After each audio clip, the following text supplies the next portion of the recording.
1절부터 같이 읽겠습니다. 이에 다윗이 그와 함께한 백성을 찾아가서 천부장과 백부장을 그들 위에 세우고 다윗이 그의 백성을 내보낼새 3분의 1은 요압의 휘하에 3분의 1은 스루의 아들 요압의 동생 아비새의 휘하에 넘기고 3분의 1은 가드 사람 이때의 휘하에 넘기고 왕이 백성에게 이르되 나도 반드시 너희와 함께 나가리라 하니 백성들이 이르되 왕은 나가지 마소서. 우리가 도망할지라도 그들은 우리에게 마음을 쓰지 아니할 터이요 우리가 절반이나 죽을지라도 우리에게 마음을 쓰지 아니할 터이라. 왕은 우리 만명보다 중하시오니 왕은 성읍에 계시다가 우리를 도우심이 좋으니이다 하니라. 왕이 그들에게 이르되 너희가 좋게 여기는 대로 내가 행하리라 하고 문 곁에 왕이 서매 모든 백성이 100명씩 1000명씩 대를 지어 나가는지라. 왕이 요압과 아비새와 이때에게 명령하여 이르되 나를 위하여 젊은 압살롬을 너그러이 대우하라 하니 왕이 압살롬을 위하여 모든 군 지휘관에게 명령할 때 백성들이 다 들으니라. 이에 백성이 이스라엘을 치러 들로 나가서 에브라임 수풀에서 싸우더니 거기서 이스라엘 백성이 다윗의 부하들에게 패하매 그날 그곳에서 전사자가 많아 2만 명에 이르렀고 그 땅에서 사면으로 퍼져 싸웠으므로 그날의 수풀에서 죽은 자가 칼에 죽은 자보다 많았더라. 압살롬이 다윗의 부하들과 마주치니라. 압살롬이 노새를 탔는데 그 노새가 큰 상수리나무 번성한 가지 아래로 지날 때 압살롬의 머리가 그 상수리나무에 걸리며 그가 공중과 그 땅 사이에 달리고 그가 탔던 노새는 그 아래로 빠져나간지라. 한 사람이 보고 요압에게 알려 이르되 내가 보니 압살롬이 상수리나무에 달렸더이다 하니 요압이 그 알린 사람에게 이르되 내가 보고 어찌하여 당장 쳐서 땅에 떨어뜨리지 아니하였느냐. 내가 내게 은 10개와 띠 하나를 주었으리라 하는지라. 그 사람이 요압에게 대답하되 내가 내 손에 은 1000개를 받는다 할지라도 나는 왕의 아들에게 손을 대지 아니하겠나이다. 우리가 들었거니와 왕이 당신과 아비새와 이때에게 명령하여 이르시기를 삼가 누구든지 젊은 압살롬을 해하지 말라 하셨나이다. 아무 일도 왕 앞에는 숨길 수 없나니 내가 만일 거역하여 그의 생명을 해하였더라면 당신도 나를 대적하였으리이다 하니 요압이 이르되 나는 너와 같이 지체할 수 없다 하고 손에 작은 창 셋을 가지고 가서 상수리 나무 가운데에서 아직 살아있는 압살롬의 심장을 찌르니 요압의 무기를 든 청년 10명이 압살롬을 에워싸고 쳐 죽이니라. 요압이 나팔을 불어 백성들에게 그치게 하니 그들이 이스라엘을 추격하지 아니하고 돌아오니라. 그들이 압살롬을 옮겨다가 수풀 가운데 큰 구멍에 그를 던지고 그 위에 매우 큰 돌무더기를 쌓으니라. 온 이스라엘 무리가 각기 장막으로 도망하니라.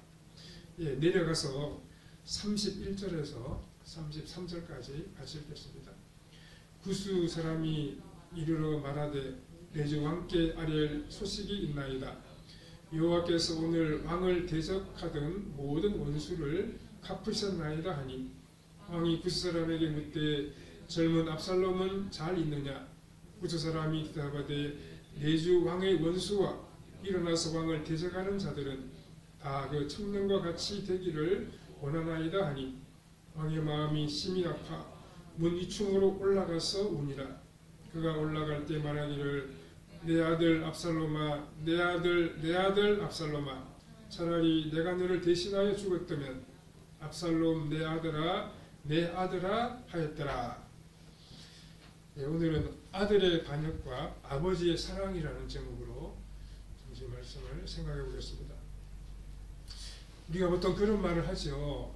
권력이라고 하는 것은 아버지와 아들 사이라고 해도 나누어 가질 수 없다는 말을 종종 하게 됩니다. 우리 역사에도 보면 아버지와 아들이 왕의 자리를 놓고 싸운 적이 몇 번 있었습니다. 우리가 잘 아는 이성계와 이방원의 경우가 그렇습니다. 또 후백제의 왕인 견훤과 그의 아들인 신검도 역시 그러했습니다. 견훤이 말년에 장자인 신검 대신에 후궁의 아들인, 그러니까 전체적으로 봤을 때 넷째 아들에 해당되는 금강을 후계자로 삼았습니다. 이때 왕비의 아들인 신검과 양검과 용검, 이 세 아들이 반란을 일으켰습니다. 이들은 그 금강을 죽이고 신검이 왕의 자리에 올랐습니다. 또 아버지인 견훤은 김제에 있는 금산사에 가두어 버렸습니다. 그 이후에 금산사에 갇혀있던 견훤은 탈출하여 고려로 가서 왕건에게 항복했습니다. 덕이 있는 왕건은 견훤을 상부라고 부르며 아주 극진하게 대우를 했습니다. 견훤은 고려와 후백제의 마지막 전투에 참여하여 자신이 왕이었던 후백제를 향하여 싸움을 벌이기도 했습니다. 이 전투에서 고려군이 승리를 하게 되죠. 그러자 견훤은 왕건에게 가서 이렇게 말합니다. 저 내 아들 신검, 양검, 용검을 이 자리에 당장 목을 베어 주시오. 내 아들을 죽여주시오. 그렇게 말했습니다.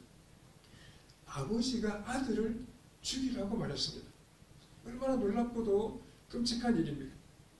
우리가 이런 본문에서도 아버지와 아들의 군대가 전투를 벌이는 장면이 나타나 있습니다. 아들 압살롬의 반역으로 아버지의 군대와 극렬하게 싸움을 벌이게 되었던 것입니다. 우리는 본문을 함께 읽어보면서 주님이 우리에게 주시는 가르침을 함께 얻어야 하겠습니다. 첫 번째로 다윗의 군대가 압살롬과의 싸움에 나서게 되었습니다.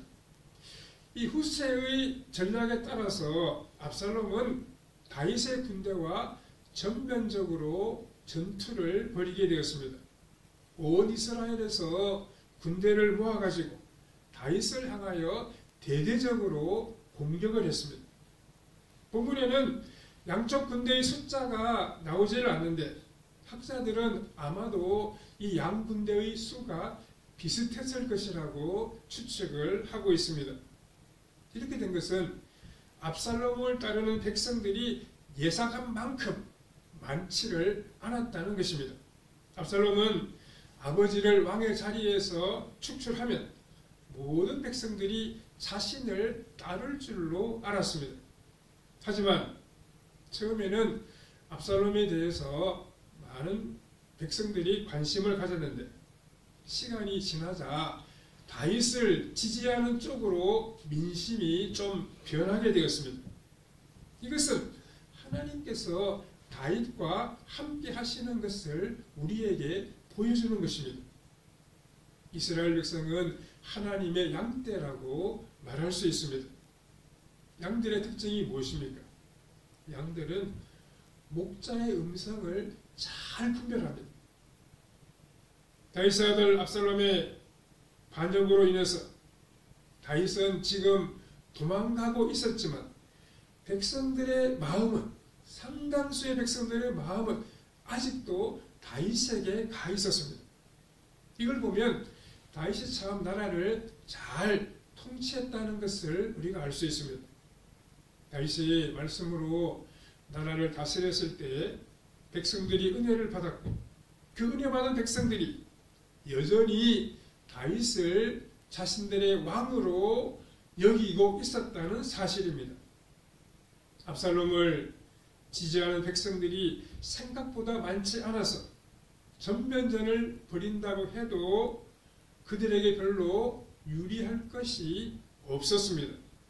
오늘 본문에 보면 다윗의 군대의 편성이 기록되어 있습니다. 다윗은 군대를 세 부대로 나누었습니다. 그래서 그 부대의 사령관을 요압과 요압의 아우 아비새와 그리고 블레셋 사람 이때를 세 부대의 사령관으로 삼았습니다. 2절에 보면 다윗의 그의 백성을 내보낼세 3분의 1은 요압의 휘하에 3분의 1은 스루아의 아들 요압의 동생 아비새의 휘하에 넘기고 3분의 1은 가드 사람 이때의 휘하에 넘기고 왕이 백성에게 이르되 나도 반드시 너희와 함께 나가리라 하니 이렇게 기록하고 있습니다. 여기서 우리가 좀 주목할 사람은 가드 사람 이때입니다. 가드라고 하는 곳은 블레셋의 한 지방 이름입니다. 사실 블레셋 사람은 이스라엘 백성들이 보면 원수와도 같은 그런 사람들입니다. 그런데 이때는 다윗의 인격에 감화를 받고 블레셋을 떠나와서 다윗의 부하가 되었습니다. 그래서 이때는 블레셋 사람들에게는 큰 비난을 받았을 것이고 이스라엘에 와서는 아마도 차별 대우를 받았을 것입니다. 하지만 이때에게는 이런 것들보다 더 중요한 것이 하나님의 말씀에 있었습니다. 하나님이 자신과 함께한다는 사실을 알고 다윗을 계속 따르게 되었습니다. 이때는 블레셋으로 돌아갈 수도 있었지만 다윗의 호의를 자처했고 다윗의 나라를 회복하는 데 앞장서게 되었습니다. 하나님은 하나님께 돌아온 이 이때를 참 귀하게 여기셨습니다. 다윗도 신분을 따지지 않고 하나님께 헌신하는 사람을 용인한 일을 맡도록 그렇게 사람을 사용했습니다. 이 중요한 전투에 다윗이 내가 직접 참전하겠다 이렇게 말했습니다. 그러자 신하들이 만류했습니다. 왜냐하면 이 전투는 왕을 죽이는 것이 그 목적이기 때문입니다. 다윗과 압살롬 중에 한 사람이 죽으면 이 전쟁은 끝나게 됩니다. 신하들은 다윗 왕이 우리 군사들 1만 명보다 더 중요하다고 말했습니다. 다시 말해 병사들이 다 죽는다고 해도 왕은 끝까지 살아남아서 우리 나라를 지켜야 한다고 말한 것입니다. 이걸 보면 하나님이 택하셔서 기름을 부으신 사람이 얼마나 중요한가 하는 것을 우리가 알 수 있습니다. 사람들이 다윗의 생명을 이처럼 아끼는 것은 다윗이 좋아서일 수도 있지만 그것보다 하나님의 나라를 지키기 위해서라고 볼 수 있습니다. 그래서 우리 믿는 사람도 우리 자신을 좀 소중히 여겨야 됩니다. 우리 자신의 몸과 우리의 생명을 참 아끼면서 살아가야 됩니다. 여러분 우리 몸이 얼마나 중요합니까? 바울도 우리 몸이 성령님이 거하는 전이라고 했죠. 그래서 우리 몸을 아끼고 사랑하고 우리 건강도 잘 지켜야 되는 것입니다. 우리 한 사람이 다른 여러 사람의 삶과 연결되어 있습니다. 우리 때문에 다른 사람이 영향을 받을 수 있습니다. 우리 때문에 다른 사람이 힘을 얻을 수도 있습니다. 그러니까 우리가 우리 자신을 아끼면서 우리 자신을 위해서도 시간과 돈을 투자할 필요가 있는 것입니다. 두 번째로 다윗의 진영과 압살롬 진영 사이에 전투가 벌어졌습니다. 앞에서 말씀드린 것처럼 다윗의 군대는 3명의 장군이 지휘했고 압살롬의 군대는 압살롬이 직접 이끌었습니다. 이들은 에브라임 수풀에서 격렬하게 싸웠는데 이때 죽은 사람이 2만 명이 넘었다고 본문이 기록하고 있습니다. 7절과 8절에 보면 거기서 이스라엘 백성이 다윗의 부하들에게 패하며 그날 그곳에서 전사자가 많아 2만 명에 이르렀고 그 땅에서 사면으로 퍼져 싸웠으므로 그날에 수풀에서 죽은 자가 칼에 죽은 자보다 많았더라. 이렇게 기록하고 있습니다. 여러분 한번 본문을 보고 생각해 보십시오. 전투를 하다가 칼에 맞아 죽은 사람보다 숯불에 죽은 사람이 더 많다고 말하고 있습니다. 왜 그랬겠습니까? 사람이 한꺼번에 막 밀리다 보면 앞사람이 넘어지고 뒷사람이 또 걸려 또 넘어지고 그 위에 덮치고 이렇게 하다 보니까 앞사한 사람, 깔려 죽은 사람이 너무나도 많았다는 것입니다. 여러분 최근 우리나라에도 그런 일이 있었죠. 2022년 10월 29일 이태원에서 이런 일이 있었죠. 그 할로윈 데이 그날에 막 약간 내리막길에 수많은 사람들이 밀려가니까 깔려 죽고 그 위에 사람이 덮치고 이렇게 하다 보니까 무려 그날 죽은 사람이 159명이나 되었지 않습니까? 아마도 이런 현상이 이 에브라임 숲풀 전투에서 일어났던 것으로 그렇게 생각이 됩니다. 도대체 무엇이 그렇게 기세등등하던 압살롬의 군대를 무너뜨렸겠습니까? 그것은 우리의 머리로는 잘 이해할 수가 없습니다. 이것은 결국 하나님이 다윗의 편을 들어주시니까 압살롬의 군대가 힘을 쓰지를 못했습니다. 막 질이 멸렬하게 되었습니다. 스스로 죽는 그런 지경에 빠지게 되었습니다.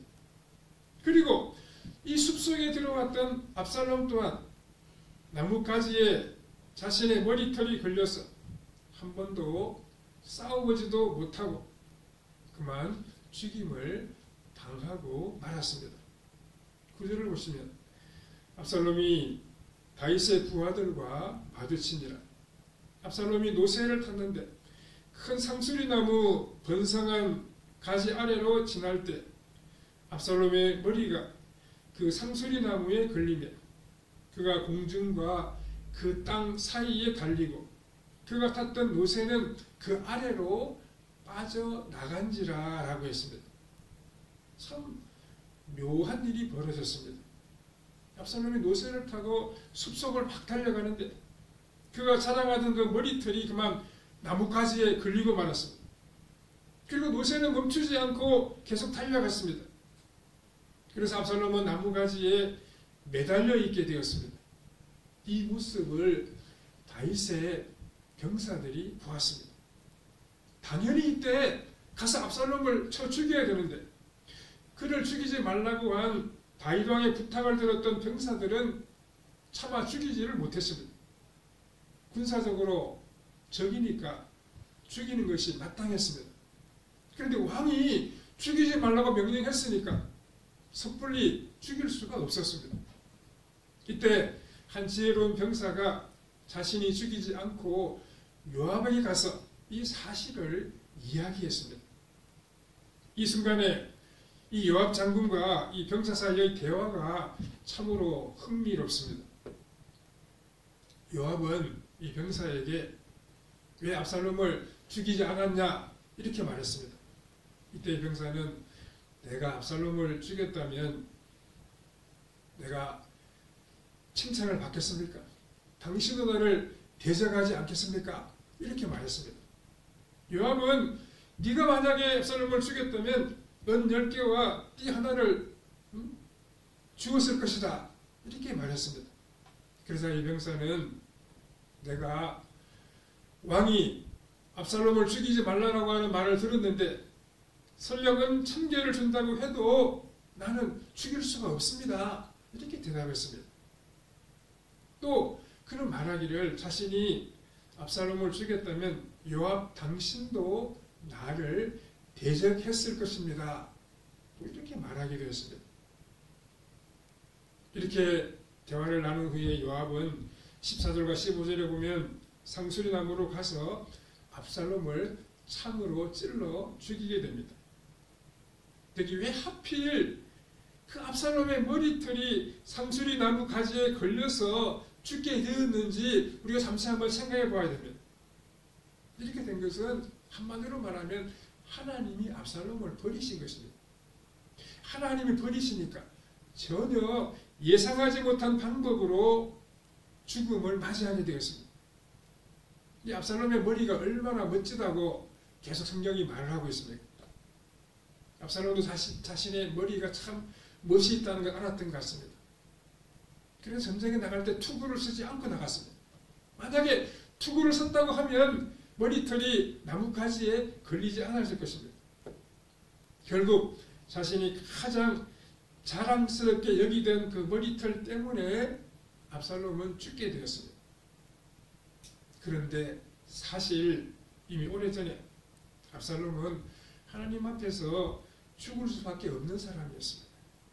아무리 암논이라고 하는 형이 자신의 여동생을 겁탈하는 잘못을 범했더라도 그를 죽인 다음에는 조용히 근신하고 회개하고 시간을 기다려야 마땅했습니다. 그런데 그는 그렇게 하지를 못했습니다. 압살롬은 죄를 짓고도 가만히 있지를 못했습니다. 하나님께 불쌍히 여김을 받아야 되는데 압살롬은 그런 시간을 기다리지를 못했습니다. 그래서 그는 아버지에게 반역의 깃발을 들게 되었고 반역을 일으킨 다음 아버지의 후궁들을 겁탈하는 그런 천륜을 어기는 죄도 범하고 말았습니다. 이것은 하나님 앞에서도 큰 범죄가 아닐 수 없습니다. 본문은 이 압살롬의 죽음의 기사에 대해서 두 가지를 우리에게 기록으로 남겨놓고 있습니다. 하나는 압살롬의 시신을 숲을 가운데 있는 큰 구멍에 던지고 그 위에 돌 무더기를 쌓았다고 했습니다. 여러분 이 장면이 어디서 좀 본 것 같지 않습니까? 이것은 여호수아가 아이성 전투에 패배하고 나서 아간을 이런 식으로 죽여서 장사 지낸 적이 있었습니다. 그러니까 이 압살롬의 권력에 대한 욕심이 이스라엘을 고통스럽게 만들었다는 뜻입니다. 하나님의 백성 한 사람이 죄를 범하게 되면 전체 이스라엘이 아파해야 되고 큰 고통을 겪어야 하는 것입니다. 다른 한 가지는 압살롬은 자신이 외롭게 죽을 것을 좀 미리 알았던 것 같습니다. 그래서 미리 자신의 비석을 세워두었다고 우리가 읽은 본문 뒷부분에 보면 그런 내용이 기록이 되어 있습니다. 이렇게 해서 압살롬은 최후를 맞이하게 되었습니다. 세 번째, 다윗에게 승리의 소식을 전하는 자들이 있었습니다. 다윗과 압살롬의 싸움은 두 사람 중 한 사람이 죽어야 끝날 수 있었습니다. 그런데 압살롬이 죽고 이제 전쟁이 막을 내리게 되었습니다. 그런데 이제 남은 문제가 무엇입니까? 이 승리의 소식을 다윗과 남아있는 백성들에게 어떻게 전하느냐라고 하는 것입니다. 이 전쟁의 결과로 기쁜 소식과 나쁜 소식을 다윗에게 전해야 됩니다. 기쁜 소식은 물론 당연히 전쟁에서 이긴 것이고 나쁜 소식은 다윗의 아들 압살롬이 죽은 것입니다. 모든 이스라엘 군인들은 아마도 이 기쁜 일만 생각했을 것입니다. 즉 왕에게 반역을 한 무리들을 물리쳤으니 이건 너무나도 기쁜 일입니다. 이제는 다윗과 그를 따르던 사람들이 더 이상 도망갈 필요가 없어졌습니다. 그런데 다윗에게는 이 전쟁의 결과가 너무나도 슬픈 일이었습니다. 사랑하는 아들이 죽었기 때문입니다. 요압은 이 사실을 잘 알았습니다. 요압은 아들이 죽은 일에 대한 다윗의 슬픔이 너무 커서 전쟁에 이긴 것은 크게 기쁜 일이 못 된다는 것을 알고 있었습니다. 지금 다윗의 부하들은 온 힘을 다해 전쟁을 치르고 나서도 칭찬 듣지 못할 형편에 놓이게 되었습니다. 이때 제사장 사독의 아들 아하마스가 이 승리의 소식을 전하겠다고 자원했습니다. 원래부터 그는 다윗의 전령이기 때문에 이 일도 자신이 하겠다고 나섰습니다.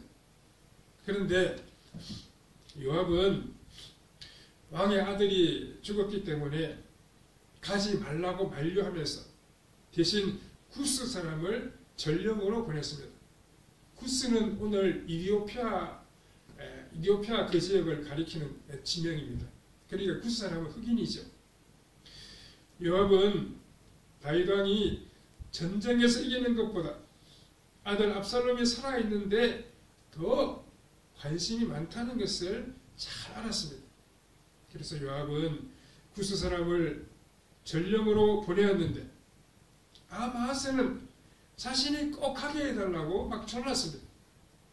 요압이 아무리 다윗 왕에게 승리의 소식을 전해주어도 절대로 상을 얻지 못한다고 말했습니다. 그래도 아하스는 자신이 꼭 가겠다고 말합니다. 결국 아하스는 구스 사람을 따라잡고 다윗이 있는 곳으로 열심히 달려갔습니다. 그 이유는 이 사람의 머리로는 도무지 요압이 하는 말을 이해할 수 없었기 때문입니다. 전쟁에서 이겼으면 다 끝난 거지. 압살롬이 죽고 사는 문제가 뭐 그렇게 중요하냐? 이렇게 아하스가 생각한 것입니다. 그래서 그는 이 소식을 한시라도 빨리 전해야 되겠다고 하면서 힘껏 달려간 것입니다. 다윗이 있는 성의 파수꾼이 어떤 사람이 열심히 지금 달려오고 있다고 보고하자 다윗은 전령이라고 하는 것을 알고 무슨 소식이 있을 것이라고 생각했습니다. 그런데 또 한 사람이 그 뒤에 막 달려오고 있었습니다. 그러면 이 사람도 소식을 전하는 사람인데 한 전쟁터에 두 사람의 전령이 지금 달려오고 있습니다. 그 이유는 이 전쟁이 양면적인 성격을 지니고 있기 때문입니다. 하나는 이스라엘의 반역자에 대한 승리이지만 또 반면에 아버지는 사랑하는 아들을 잃어버린 그런 비참한 전쟁인 것입니다. 먼저 달려온 사람은 아하스인데 그는 아주 잘 달리는 사람이었습니다. 그는 다윗에게 승리의 소식을 전해주었습니다. 이 소식을 먼저 전하려고 그토록 힘껏 달려온 것입니다. 그런데 참 놀랍게도 다윗은 요압의 말대로 크게 기뻐하지 아니했습니다. 그 대신에 뭐라고 물어봅니까? 압살롬이 잘 있느냐? 이렇게 물어봤습니다. 이때 아하스는 잘 모르겠다고 하며 자신이 나올 때 무슨 소란이 있는 것 같더라 이렇게 대답했습니다. 아하스는 압살롬이 죽은 사실을 알면서도 승리의 소식만을 왕에게 전했습니다. 압살롬이 죽은 것은 곧 알게 될 것이므로 이겼다는 사실만을 전달한 것입니다. 이어서 구스 사람 전령이 오자 다윗은 또 압살롬이 잘 있느냐고 물었습니다. 구스 사람은 32절 후반부에서 내주왕의 원수와 일어나서 왕을 대적하는 자들은 다 그 청년과 같이 되기를 원하나이다 이렇게 말했습니다. 이 말을 듣고 아들이 죽게 된 것을 알게 된 다윗은 문 위층에 올라가서 통곡하기 시작했습니다. 33절 후반부에 보면 내 아들 압살롬아, 내 아들 압살롬아, 차라리 내가 너를 대신하여 죽었다면 압살롬 내 아들아 하였더라 이렇게 기록하고 있습니다. 다윗은 여기서 나라 전체를 생각하지 아니하고 자신의 아들이 죽지 않기만을 바랐습니다. 여러분 이게 옳은 일입니까?